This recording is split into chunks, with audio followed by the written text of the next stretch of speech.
So there's like a dream sequence at the start of the film, and partway through, a character dresses up as Santa Claus for like 2 minutes. So this counts. I think so.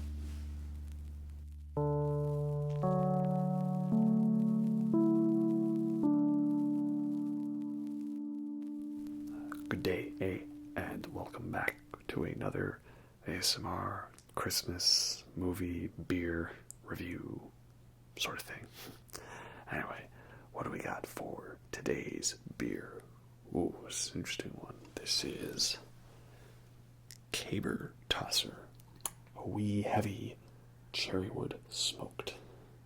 Ooh, so this is like really heavy beer. Really, what's it like? Well, look at that. It's 9% alcohol. Extra strong beer. 9%. Wow. I didn't even know there was like more than 5% beer. This is crazy. What is this? Flavor notes. By the way, you see that's flavor spelled with a U, because that's how you spell flavor.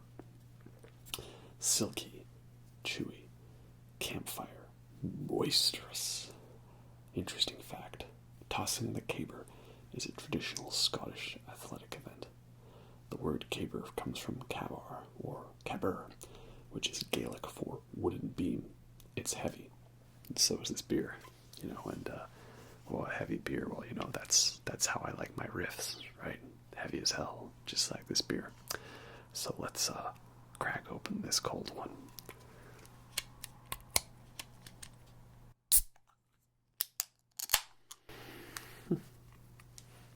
Cheers.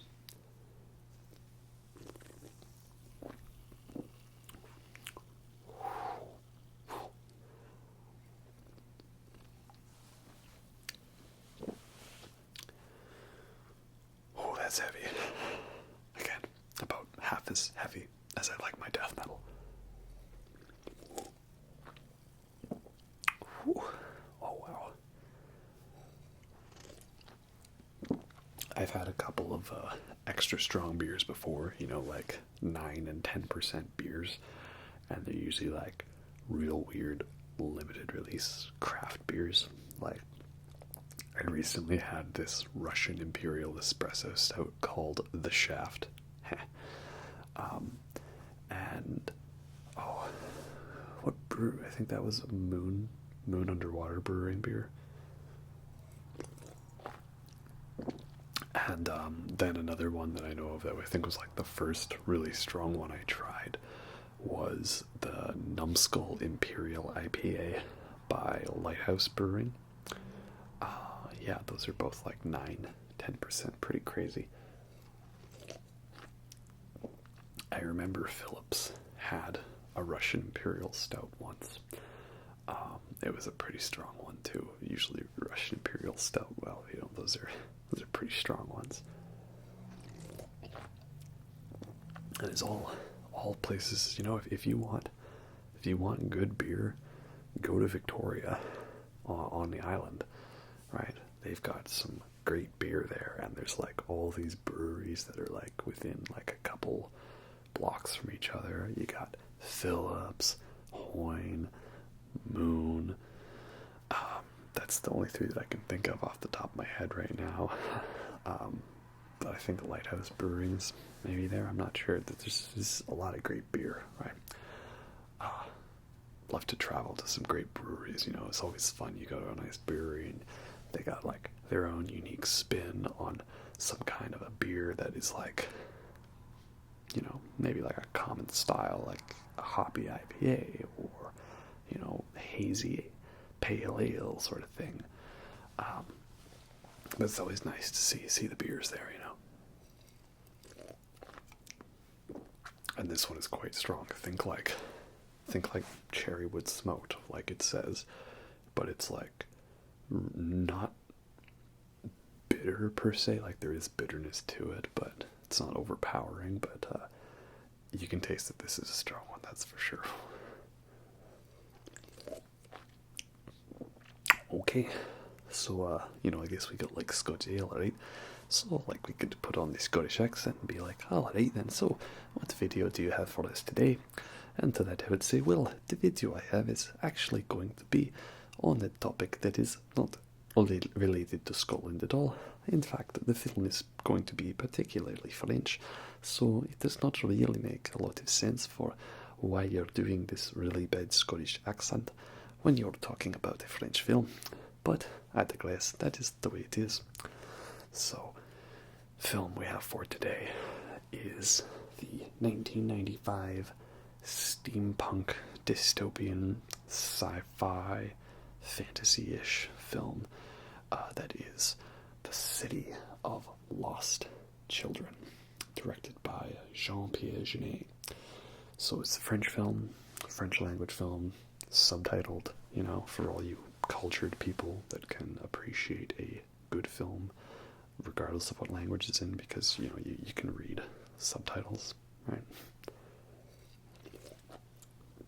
I understand, you know, like, maybe having to read the subtitles sometimes distracts from the visuals, and perhaps you don't necessarily get the tone and the enunciation of the language across because, you know, you have to read it and kind of match the reading to the tone of the voice. Whereas, you know, in a normal conversation, when it's a language you understand, you don't have to have it translated. You can, you know, dig into the tone a little more. But I do feel bad for people who just can't watch subtitled films, because there's a lot of really great ones you're missing out on. I'm trying to think what my favorite foreign film would be, or a subtitled film. I mean, I think one of the most popular ones that was like a secret foreign film, one that wasn't necessarily advertised as being one with a lot of subtitles to it, but snuck its way in and everyone went to see it not knowing, was Inglourious Basterds, the Quentin Tarantino movie. Because there's probably more like German and French and Italian dialogue throughout that film than there is English, right? Which makes sense for the time and location that it's in, so that's pretty cool.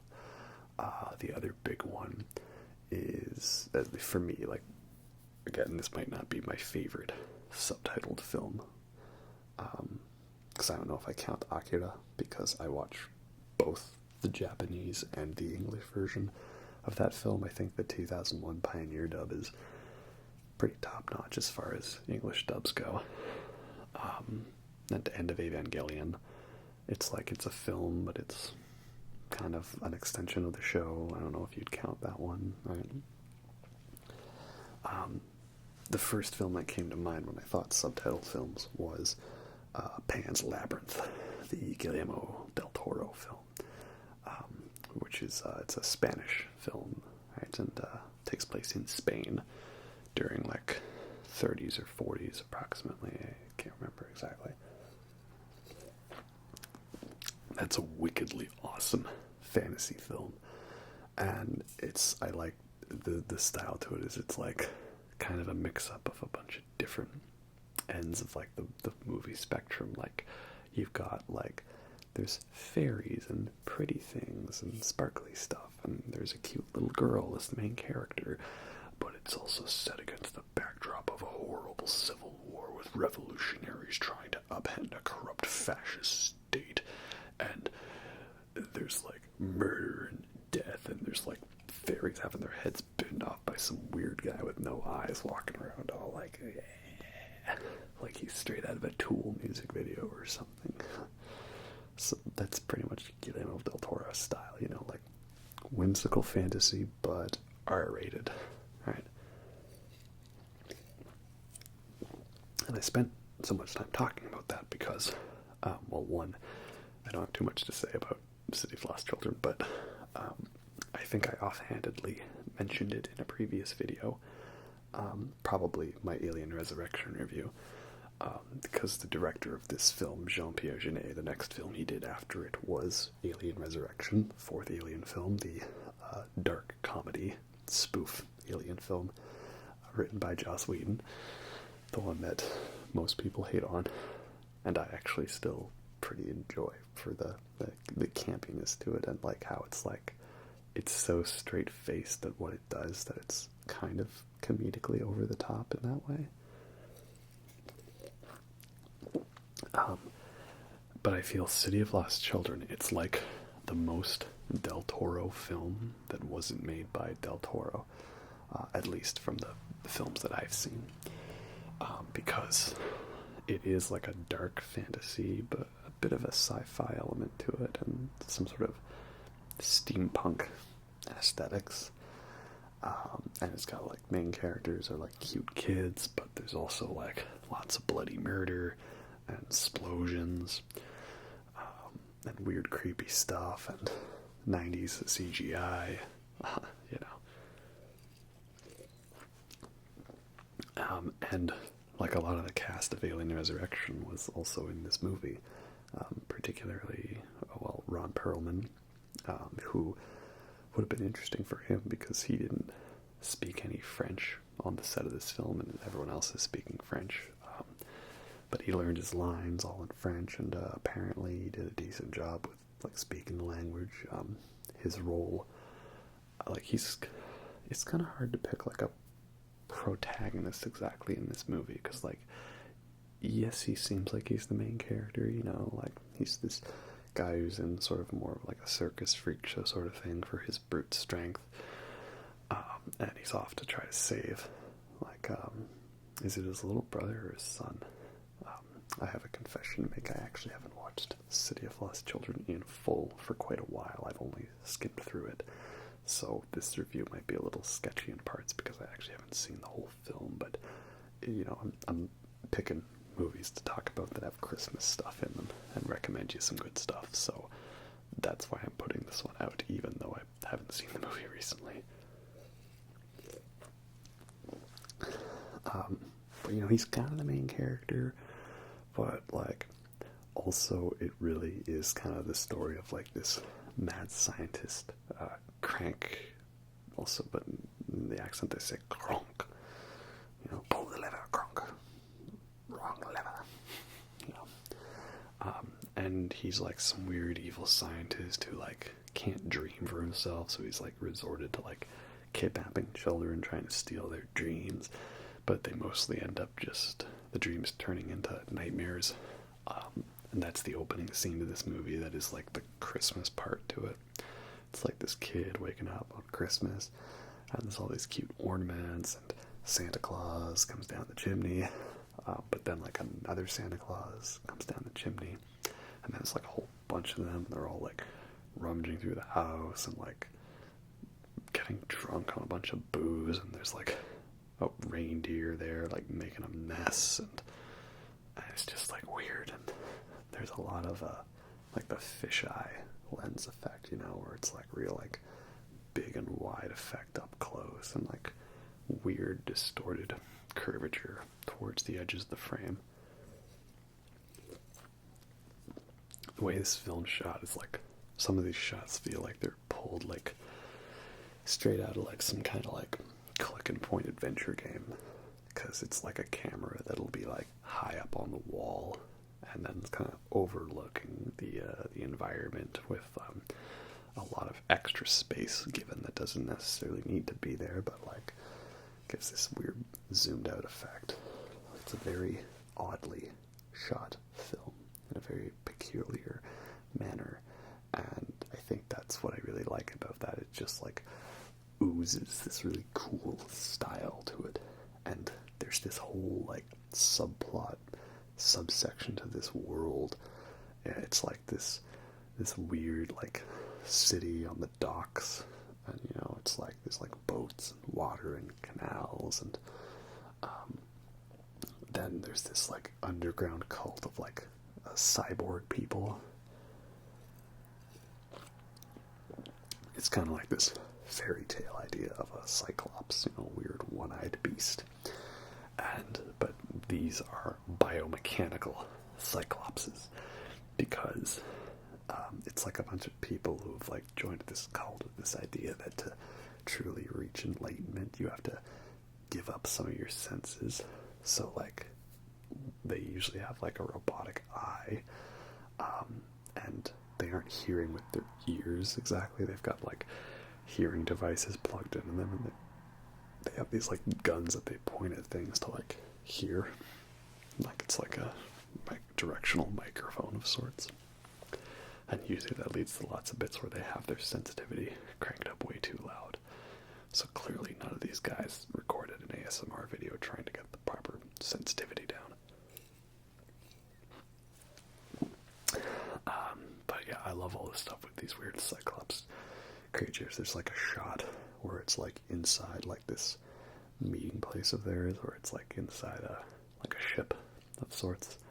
And it's like this big furnace in the background, weird cult leader, and this long panning shot back as we see all these members like arranged along the side of the hall in like a very precarious seating arrangement. And it's looking at shots like that where it's like all these people in here, and it looks so great. Right? I love the world of this film.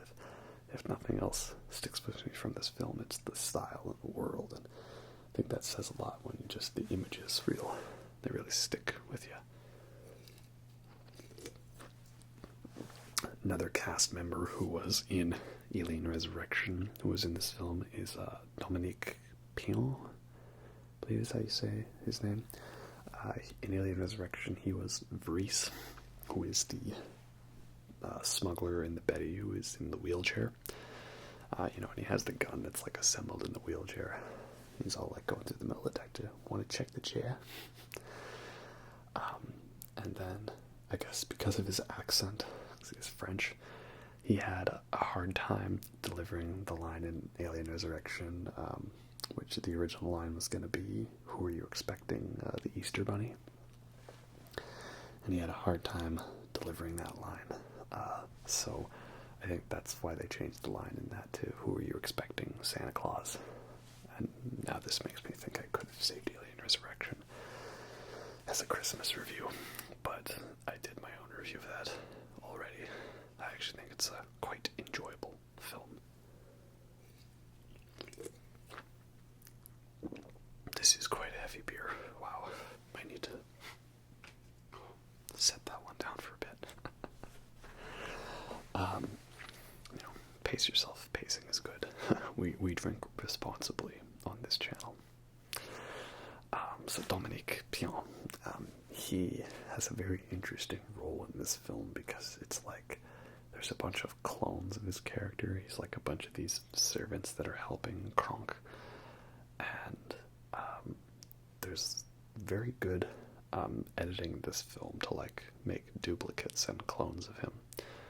Like, I'm trying to think of what films at the time in 1995 would have used the cloning technology, to make multiple copies of the same actor appear on screen.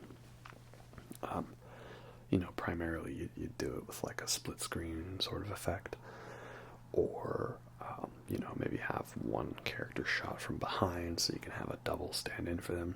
But there's like a lot of shots in the film where there's like more than one of them just like interacting in a bunch of different ways. It's a very impressive effect, and some of it's probably like green screened or blue screened in, but they do a great job with those effects, so that's very impressive. And it's very weird too, just to have a whole bunch of copies of Dominique Pion just like screaming like, I don't know why we're screaming, but Kronk's screaming, so that's great. And I mean, I haven't said too much plot-wise, but again, usually my reviews delve into spoilers, and I think this is a film that probably not everyone has seen nearly as much as some other Christmas movies. So I do think this is one people should check out. If you're a fan of like science fiction and you like movies that have a weird green color as the color palette. Apparently, the way they got the color palette was for the film was like all the actors were like painted to have very, very white skin, like even more white than ginger skin, and then they adjusted the color palette in post-production to bring the skin tone down to like what it originally was, and then that of course changed the color palette of the rest of the film to this really weird color scheme. Right? It's like interesting because I mean, well, you can see I'm a fan of Bioshock, right? Though I will admit, I've actually only really played the first Bioshock, surprisingly enough. I played Bioshock 2 once, and I actually enjoyed it. The story was not nearly as good or well developed as the original Bioshock, but I liked the gameplay to it. Like, you could have both the plasmids and your guns out at the same time, and like the new guns they added were pretty cool. So there's a lot of nice moments to it. But I felt the whole, like, defend the little sister while she gathers Adam just became a little too repetitive. Like, it turned the whole game into like an escort mission, which it's not easy to do that very well. I mean, I think Resident Evil 4 succeeded in that. But, or maybe like Last Guardian or Ico, right? Those are entire games based around an escort mission. So the one that I really love is Bioshock 1. And I actually have not played all of Bioshock Infinite, which, if I'm a fan of Bioshock, why haven't I done that? Well, you see, when I was playing through the trilogy, played Bioshock 1, loved it. Played Bioshock 2, enjoyed it. And then I started playing Bioshock Infinite. I played it for like 2 days, and then a problem happened. And that was that a friend of mine recommended I buy the Mass Effect trilogy because it was there at the game store on sale. And I bought that, and I started playing that. And that was all I did for like the next several months, was just totally binge through all of Mass Effect. And by then I'd kind of forgotten about Bioshock Infinite. So, oops. I would like to play Bioshock Infinite. I'm sure it's a fun, enjoyable game, even if I have heard some mixed reviews about parts of it. But I just kind of slipped my mind at the time because I got too addicted to the Mass Effect trilogy, I'll get back to it eventually one day. I have to be in a certain mood for games to play. I can't just like be like, and now we're gonna do this one. It's like, it has to be a consciously chosen decision. So I bring up Bioshock because there's never been a film adaptation of it, but I feel like the style of Bioshock owes a lot to City of Lost Children, with the camera angles and the green, and like, I know that the Big Daddies in Bioshock was kind of like just like this take on like the classic diving suit look, but like there is like a weird diving suit monster in this one that turns out to be the original of the Dominic Pion clones, right? The original. So that, I feel, is like definitely a connection, right? And like, weird children being experimented on. That's kind of like little sisters. So yeah, if you're a fan of Bioshock, I think you might get some enjoyment out of the aesthetic of this film.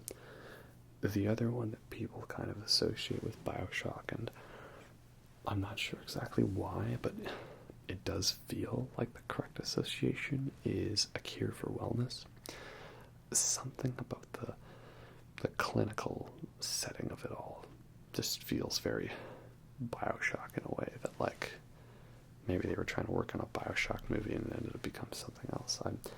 I don't know why, because A Cure for Wellness is like a weird horror movie that takes place in like a weird, like, Swiss or Austrian, like, medical facility in the mountains, and like, it's all about weird doctors and stuff, and like there's some stuff in a pool, but nothing really underwater. There's weird eels, but they aren't producing Adam. I guess they are producing a weird life-extending elixir.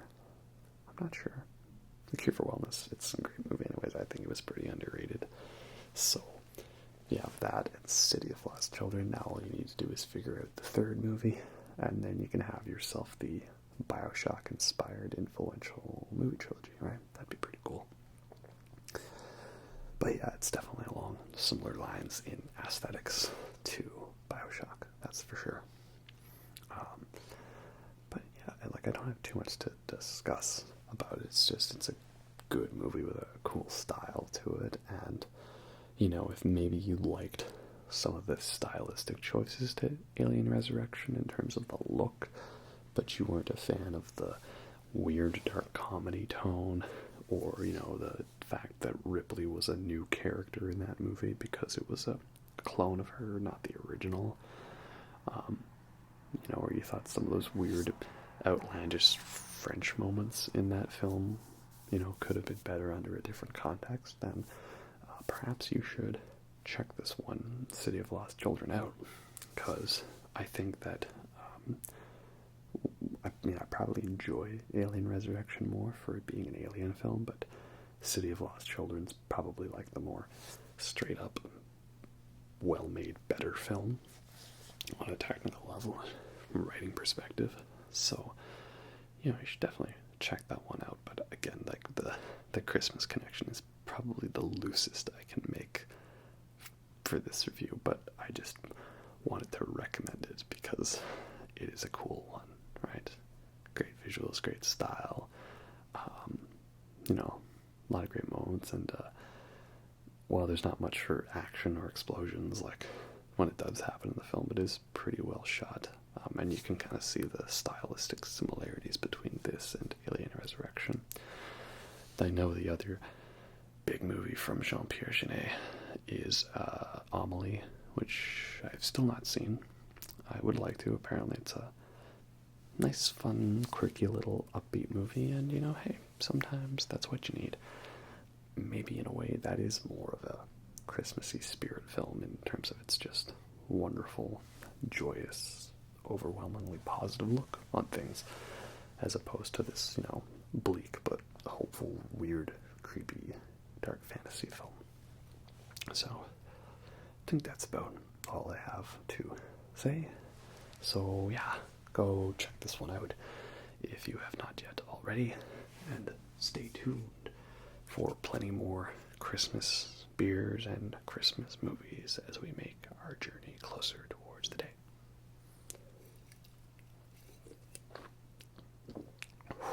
That is quite strong.